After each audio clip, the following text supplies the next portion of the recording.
Преди повече от 70 години хора от селата на Огражден започват да слизат по-надолу и да намират своето място на територия, която тепърва ще опознават.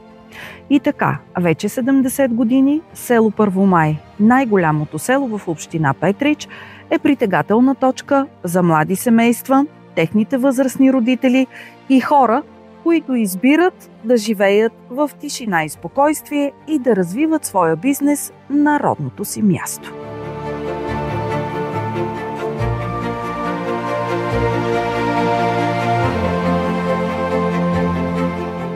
Историята се пази от хора, които са тук от основаването на селото, и от тези, които по един или друг начин са допринесли за неговото доусъвършенстване. Време е да разберем как през тези 70 години село Първомай е придобил днешният си облик.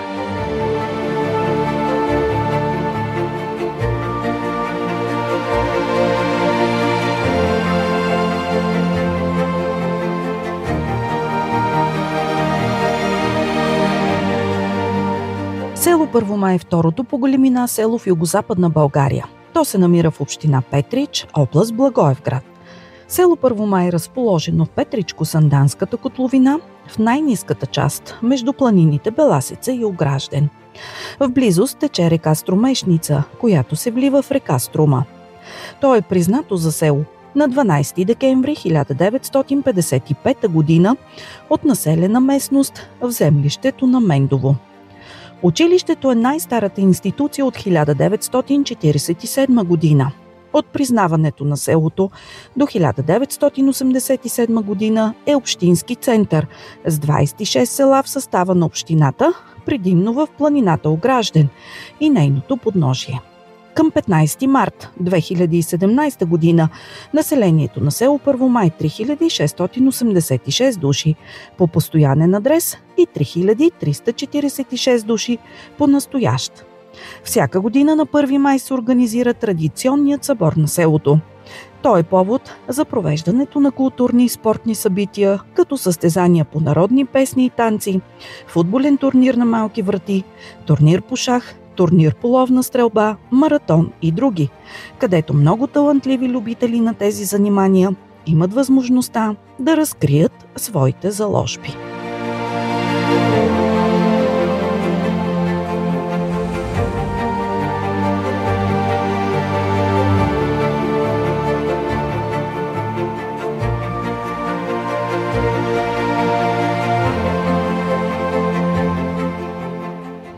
Господин Стоилов, здравейте! Първо ще ви помоля с 2 изречения да споделите спомен какво помните от вашето детство тук в село Първомай, когато все още селото съвсем не е изглеждало така, както днес. Името на местността е Чалията. Това са едни тръни, които ги имаше навсякъде. И къщите бяха през 100 метра или през 200 метра. И тук там е някоя полянка. Но постепенно с преместването на общината от Долна Рибница в Първомай почна едно развитие на Първомай, което с може би за 10-15 години съвсем смени облик. По-късно създаде се горско стопанство Първомай и живна. И най-вече 70-те години. Тогава е бил разцвета. Бум на разширението на Първомай.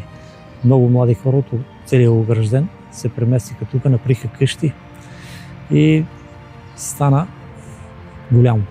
По ваше време трайна реализация намират проблемите, свързани с водоснабдяването на село Първомай и захранването с електричество. Да, и успоредно с това вървеше и инфраструктурата да оправим. Канализация. Да, със сигурност, но искам улици. Преди това да кажете няколко думи за водоснабдяването. Аз знам, че е някъде горе високо, трудно достъпно. Кажете ми как се справихте с това? В Беласица е извора. Да. Извора го намери ръководителя на бригадата на Горстрой Благоевград, господин Иван Станойски. Големи благодарности към него. Толкова много работа свърши, просто тежестта на целият проблем почти той го изнесе. Те прокарваха път между Лопово и Конгоро в Беласица и при достигането на този извор ни сигнализира, че е намерил хубава вода. Видяхме я и вече със съгласието на кмета на община Петрич, директора на горско стопанство Петрич и директора на ВиК Петрич, ходихме на място и се реши да го прекараме. Тук хеликоптер идва ли е по това време? Да. За какво? Помогна ни с хеликоптер Пламен Марваков, който правеше кабелизацията и електрификацията на селото. Помогна за пренасене на строителните материали. Тръби, цимент, баластра, кофражи и тук е място да кажа браво на първомайци. Цялото работоспособно мъжко население на Първомай излезе ентусиазирано с желание. Ние нямахме право административно да ги накараме да дойдат. Да. По желание и направиха водопровода. Браво! Това е просто поклон пред тях. Кажете ни няколко изречения за парка, който наистина е гордо за село Първомай. Този парк е правен с парка в село Струмешница. Двата парка са направени заедно. Тук има много редки видове растения, които са докарани заради парка. Направихме водопроводната мрежа за поливане, подцинковани тръби сложихме отдолу навсякъде. Голяма част асфалтирахме, сменихме бордюрите, които бяха тук отстрани. Оградите направихме около парка. Почти за тия 3 години, като бях аз, БКС Първомай направи около 3 км канализация и успяхме да се преборим за около 3 км асфалтиране на част от улиците. Но това е капка в морето. Времето, през което работеха машините тук, ги взимаха на 2 пъти. Един път в Петрич ги взимаха, втори път ги взимаха на Конгоро-Лопово да асфалтират горе път. И ние се чакахме. Първомай плаче за инфраструктурата. Помните ли времето, когато е могло то да стане град? Имаше такова предложение. Аз го отказах категорично. Защо? Моята идея беше по-добре да живеем в едно хубаво село, красиво село, отколкото един калпав град. Първомай е уникално и да му се радват, защото той е кръстопът, транспортен, географски център е, нали? Имаме река, международен път, просто уникално място.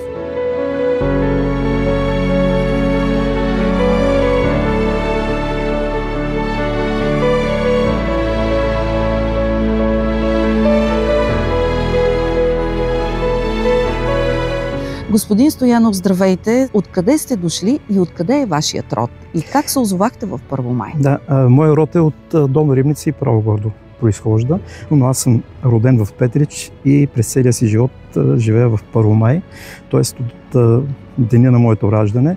Родителите ми са вече преселили, но имам спомени от 70-те години на миналия век, когато село Първомай беше главната улица, 2 улици на изток и 1 улица на запад и беше съвсем малко населено място, но беше съвсем младо, съвсем ново село и с големи перспективи за развитие.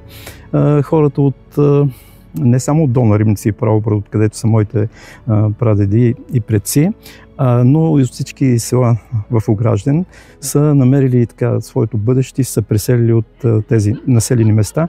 За съжаление, това е довело до едно обезлюдяване, но това са процесите. Ако не е било село Първомай, щяло да бъде в Петрич или пък в други населени места, да. Но такъв е живота. В Огражден никак не е бил лесен. Вие и вашето име ще останете в историята на село Първомай с 2 длъжности, които сте изпълнявали. През коя година вие застанахте начело на учебната институция и как тогава заварихте училището? То беше ли само основно или и средно, както в момента? Аз постъпих на длъжността директор на училището през февруари 1993 година, когато то беше основно училище, но брой на учениците беше над 600. Макар и до 8 клас само. След това минаха няколко години и от страна родителите започнаха запитвания и от страна на педагогическия колектив на училището стигнахме до становището и мнението, че трябва да кандидатстваме и да възстановим статута на училището като средно. И така през 1996 година с подкрепата на община Петрич, Общински съвет Петрич, внесохме предложението Министерство на образованието и училището от 96-97 учебна година стана отново средно училище, в което първоначално се обучаваха и до сега, разбира се, по една паралелка, прием след 7 клас. Сега са след 7 клас, а по-рано беше по стария закон за народна просвета беше след 8 клас, но в крайна сметка даваме възможност на нашите ученици, на наши възпитаници да се обучават и мисля, че с резултатите, които показваме така много стабилно положение по разните формати на изпити, така че то си държи наистина едно така добро ниво. Вие сте вече бивш кмет на село Първомай, който обаче 2 мандата, т.е. 8 години, е имал възможността да направи всичко по силите си за облагородяването на селото, за добруването на неговите жители. Когато стъпихте в длъжност първия ден като кмет на село Първомай, какво заварихте? Трябва да се призная, че първия ден, когато прекрачих прага на канцеларията на кмета, бях много раздвоен, защото аз бях кмет от 1999 до 2007, т.е. България не беше в Европейски съюз, нямаше фондове, нямаше проекти и постигнахме все пак неща, които според тогавашните възможности, мисля, че не са за пренебрегване, но не беше това, което аз исках да се постигне. Не е това, което сега се случва, нали, в село Първомай. Слава Богу обаче, и с подкрепата на община Петрич, успяхме да реализираме този проект на фонд земеделие за изграждането на голямата спортна зала в училище. Много неща и по време на моя мандат, разбира се случиха и по отношение на водоснабдяването, което е изключително тежко в Първомай. Когато постъпих като кмет, имаше основни 2 проблема. Единият беше електрозахранването, но по-важният беше водоснабдяването, който си остава, за съжаление. Но това, което направих като кмет за подобряване на водоснабдяването, беше ремонт на резервоара за питейна вода, подмяна на около 1000 метра на водопровода. Работихме по стопански начин, правихме канализация в селото, преасфалтирахме главната улица и най-вече обаче това, което успях да постигна като кмет и разбира се с подкрепата на институции и на хора, които даваха тези идеи, в това число и на Славчо Стоилов, мой предшественик, кмет на Първомай, който всъщност ми каза, че има възможност на Първомай да се направи автономно електрозахранване, като буквално той ми показа откъде може да се случат нещата. И така успяхме това да го осигурим. Тогава електроразпределение си беше още държавно. Успяхме да оборудваме още 2 трафопоста, така че Първомай да бъде изолирано от електрозахранващата линия за огражденските села и оттам вече изследваха добрите времена, че не се случваха толкова и не се случват толкова аварии.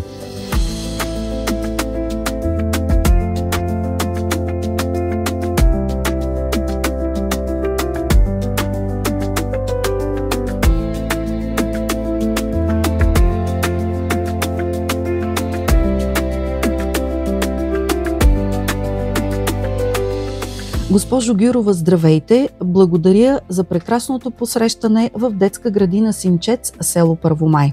От кога функционира фактически детска градина село Първомай?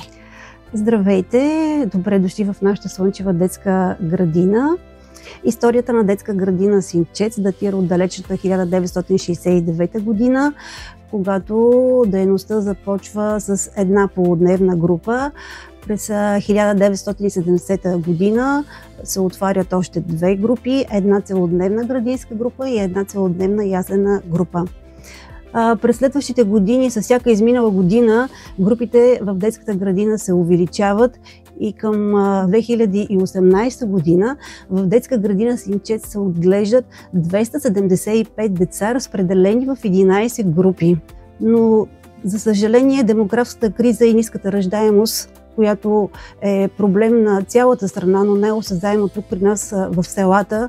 През последните години броя на децата намалява значително и вървим в посока оптимизиране на групите и към момента, към днешна дата в детската градина се отглеждат, възпитават и обучават 180 деца, разпределени в 7 групи, 5 градински в Първомай и 2 имаме в изнесен филиал село Кавракирово. Бихте ли ни разказали накратко за кариерата ви като учител и в последствие ставате и директор на учебното заведение? Да, като учител работя от 17 години. От 4 години съм ръководител на детска градина Синчец. Усилията и основната цел ни е на детската градина да осигуриме здравословна, безопасна, позитивна среда. Подобряваме много материално-техническата база, извършихме много ремонтни дейности, защото детска градина Синчец е разположена в 3 сгради. Имаме ясена сграда и филиал в село Кавракирово, където ще продължиме и там да подобряваме условията. В детската градина децата се отглеждат с много любов и отдаденост от високо квалифицирани педагози. Към момента са 12 на брой. Също с много любов и отговорност се грижат за тях медицински специалисти, помощник възпитатели. Нашата цел е децата тук да се чувстват в една комфортна, уютна, спокойна среда, за да бъдат и техните родители спокойни, че децата се отглеждат и обгрижват.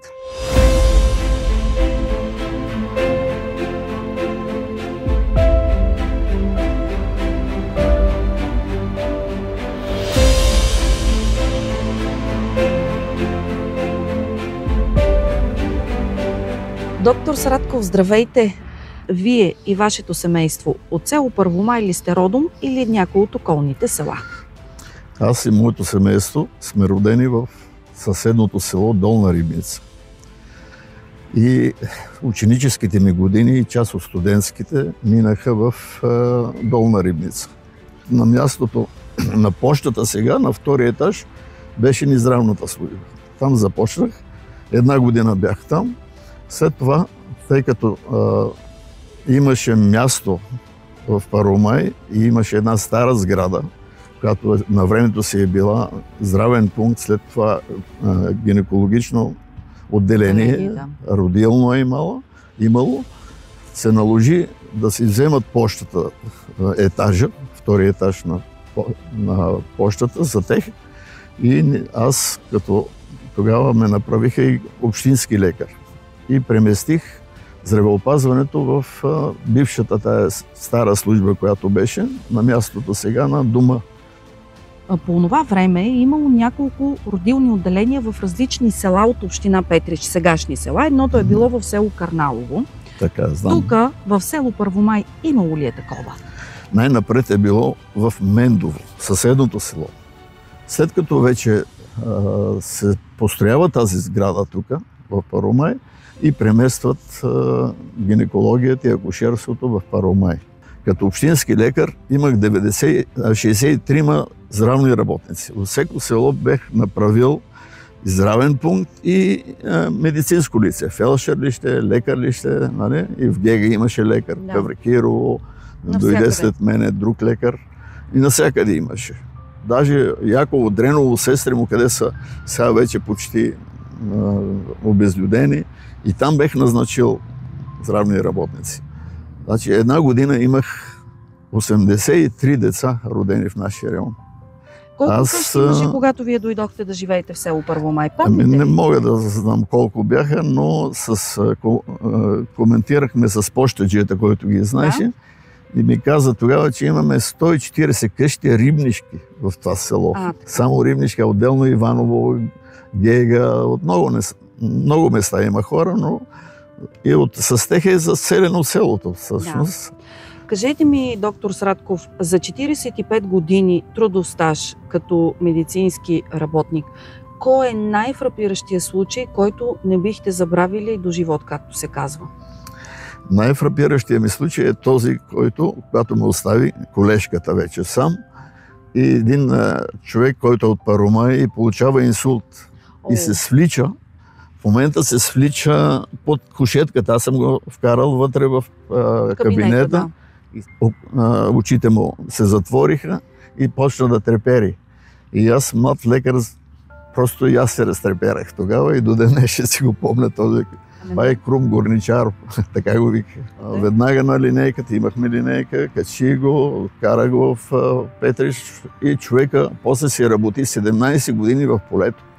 Искам така положително да завършим. Смятате ли, че ще се променят нещата, че младите кадри ще се върнат по родните си места да работят в провинциалните болници, че няма да има тази липса на кадри в сферата на медицината? Надявам се, като вече сега започваме да работим с евро, да се равняваме с западните държави, може би ще настъпи това нещо. Не част от хората да се върнат, но едва ли ще много трудно да се върнат. Да.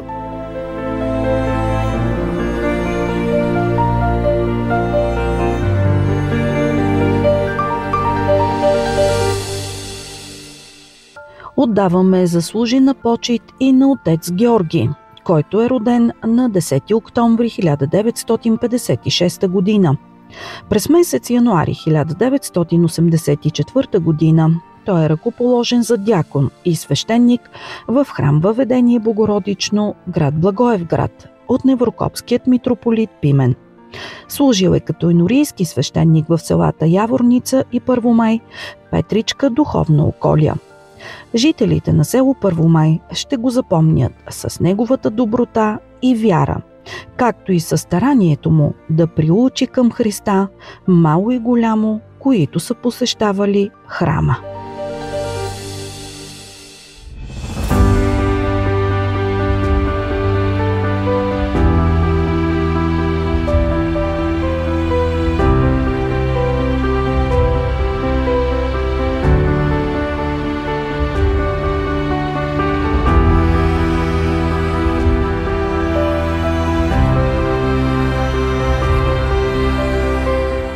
Господин Божинов, здравейте!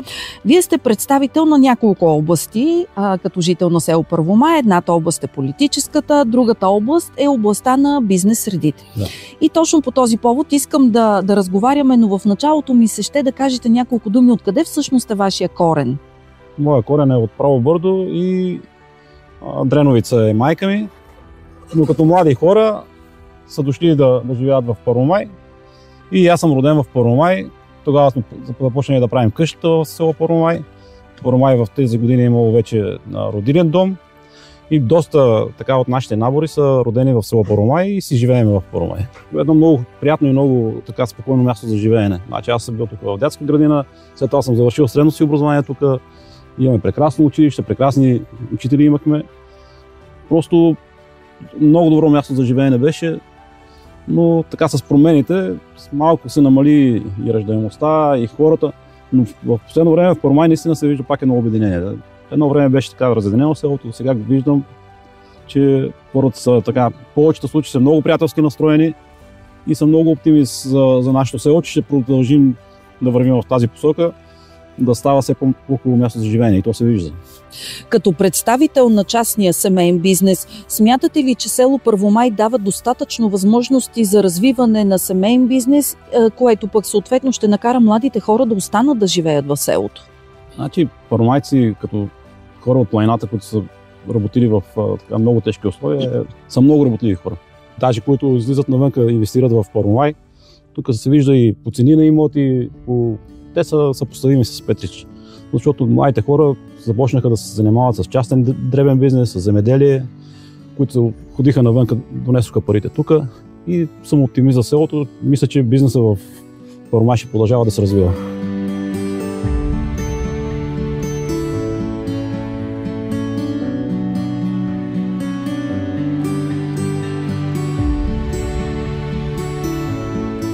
Госпожо Веселинска, вие сте снаха в един от най-големите родове в населеното място. Разкажете ни обаче откъде е този род, а и вие самата откъде сте родом? Този род е от Долна Рибница, заселили се в началото на селото. Аз съм снаха в този род, от Долна Рибница съм и моите свекърва са от Долна Рибница. Гледали сме тютюнища, на работа сме одили, деца сме гледали сами, свекървите ни бея по Долна Рибница. Ние сами тук децата си гледахме. После внуци гледахме. Вие сте една от дейните пенсионерки в село Първомай. Има основана певческа група, в която вие участвате, а всъщност сте и нейн ръководител. Група, която пази традициите на този край, тук, Първомайския край, на Долна Рибница, ако щеш, на Мендово. Тази група се яви на бял свят 2014 година. Тогава беше кмет Митко Попов, лека му пръст е починал. И като отвориха клуба, един ден ме викна горе. И вика, може ли да събереш 5-6 женички, да направим една група. И аз вече тръгнах по жените и събрахме се, понеже аз знаех кои пият. Събрахме се и от тогава, ето вече 12 години, групата си върви тук.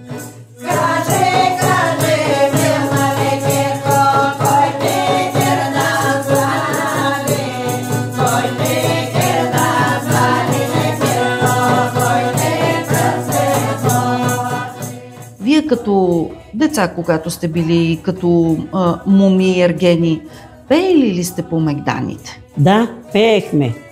Там в селата нямаше, да кажем, мегдан, а ние викахме орище. На площад, Сашко се вика площад, ние викахме орище. И имаше забави. Одехме на забави. Колко песни имате в репертуара на групата? Ние имаме много. 60, може и повече. А прекрасната носия, с която вие сте облечена и която всяка една от участничките в групата има, разбира се, носия. Откъде са тези носии? Данчо Николов ни прави носии. А имате ли някоя, която е наследствена някаква дреха от ваша баба? Имам аз. Старовремска носия. Имам, даже е тук. И тук. Пазите си я като мил спомен. Паза, да. Има си пояс, прегач, саяния го викаме и кошуля.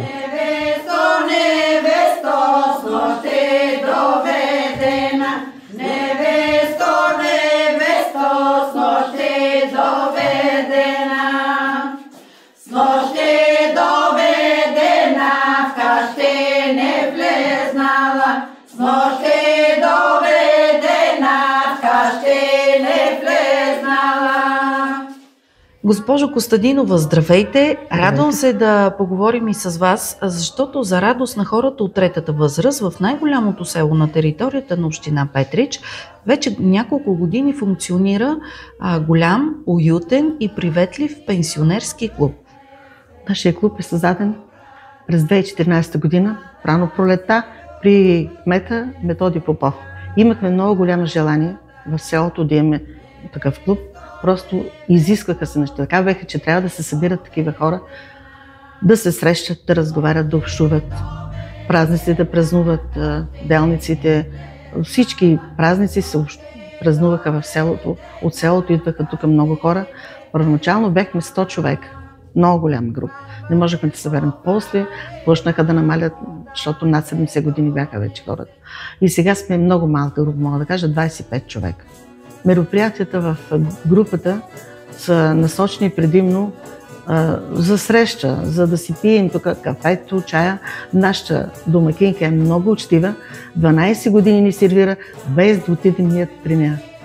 И жените са много сплотени, няма никакви дразги, такива неприятни неща. Всеки идва с положителни неща, няма такъв разговор, така да дразни. Отиваме си от тук по-щастливи.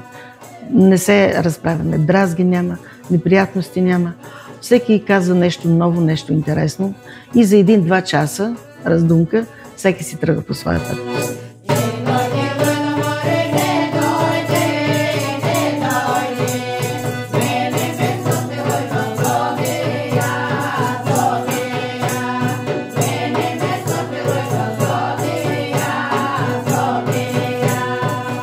Че тук в пенсионерския клуб в село Първомай, освен певческата група, вие си организирате и честване по стар български обичай на различни празници. Да.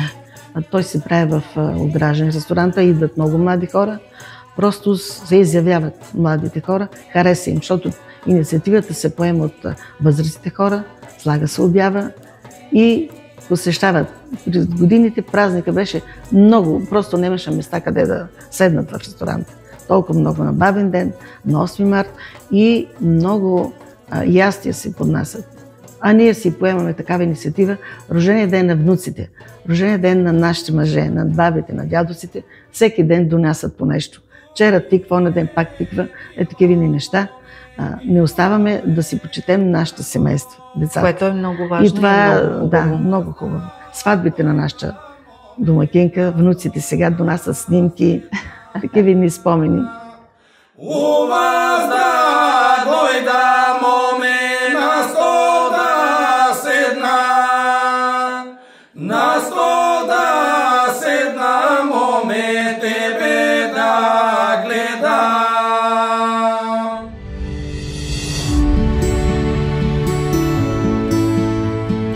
Госпожо Филчева, здравейте!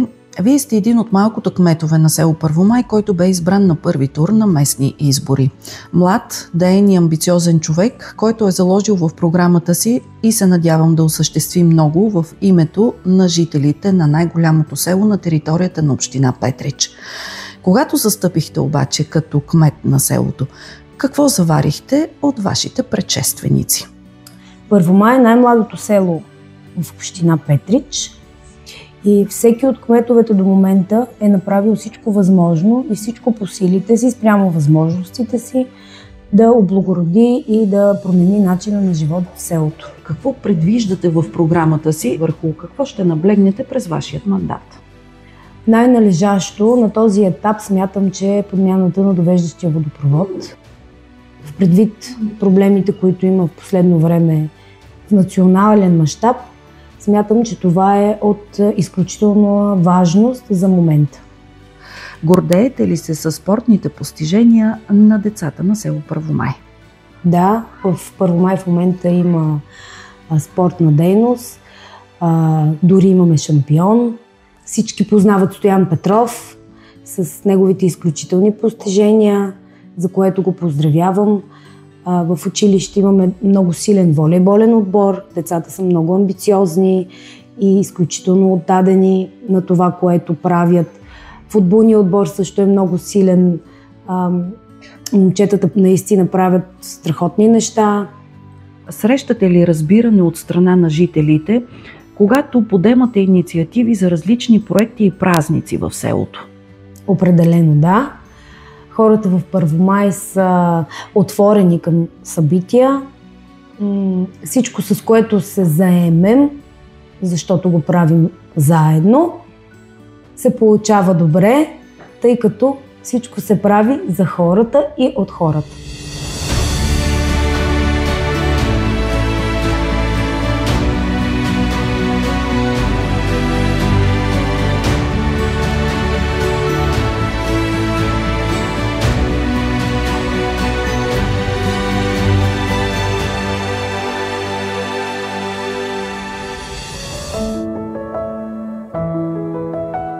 Пожелавам всички жители в селото да си имаме доверието, подкрепата, разбирането, съдействието, за да може да вървим в една посока и наистина селото да даваме един облик на едно място, където всички се чувстват спокойни, с идеята да се завърнат повече от младите хора, защото, както споменах, броя на децата, раждаемостта намалява и наистина като ръководител и не само на мен, а и на целия ни екип тук си пожелаваме с всяка изминала година да се раждат все повече деца, за да може наистина детската градина да пребъде.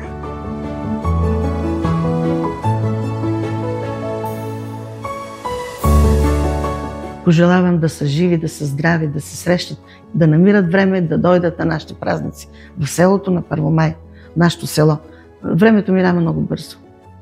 Минава, а това са най-хубавите моменти. Да си видят внуците на тържествата. На 24 май да отидат в училището, да видят как се изпращат 12 клас. На малките деца как завършват. Нека да посещават тези неща.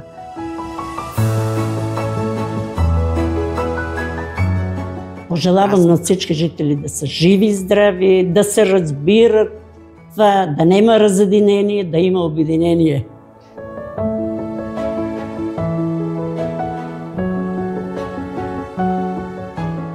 дълголетие и разбиране, уважение между хората. Им пожелавам да може така всеки да е доволен от другия, и от лекарите, и от комшиите, и от обноските в заведенията. Човешкото трябва да се запази във всички нас.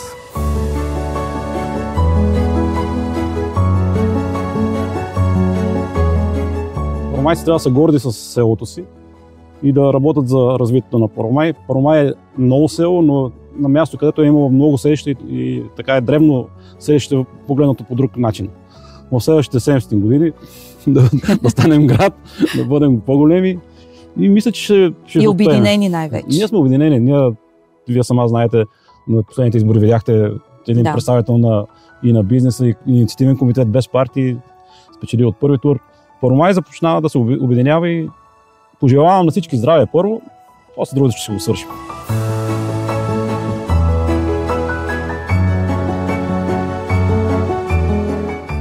Да са живи и здрави. Спомням си, когато честваме 50 годишната. И с мои връстници стояхме на площада и гледахме. Първо започна програмата Детската градина. Към сега на 50 години. След 50 години те ще са на нашето място. Да. И ще се радват на следващите.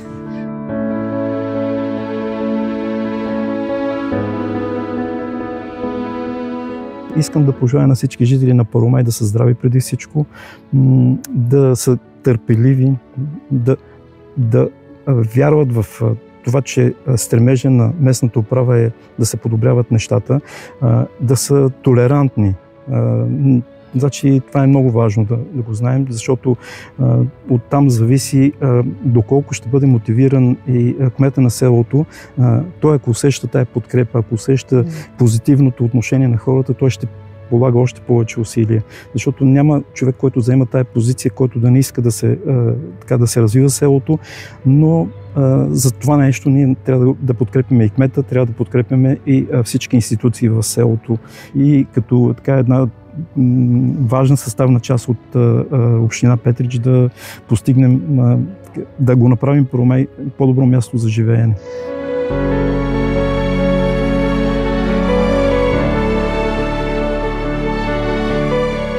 Моите пожелания към жителите на Първомай са да бъдат обединени, да бъдат заедно, да мислят за бъдещето, младите да останат в Първомай, защото камъкът тежи на мястото си, да бъдат здрави, да бъдат силни за предстоящото и заповядайте на 12 декември заедно да отпразнуваме 70 годишнината на село Първомай. Нека заедно направим един прекрасен празник.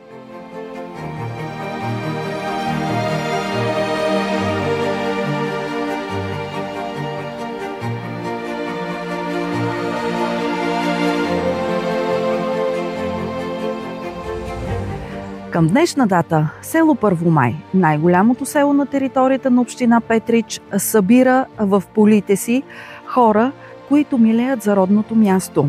Тук функционира училище, детска градина, читалище, пенсионерски клуб. Селото е известно и със своите фолклорни състави – гайтан, пиринско тройче, кабадали и ограждена, които славят името му не само на територията на страната, а и извън нейните предели. Хората пазят духа, пазят традициите и вярват, че те ще ни съхранят във времето. За нас бе огромно удоволствие да сътворим този филм. Благодаря на кмета на село Първомай, госпожа Славка Филчева, за поканата. Благодаря на колегата Веселин Симеонов за кадрите и монтажа и на себе си, която пък направих с удоволствие всички интервюта за този филм. Желаем ви здраве и благоденствие и не спирайте да дерзаете, защото най-доброто тепърва предстои.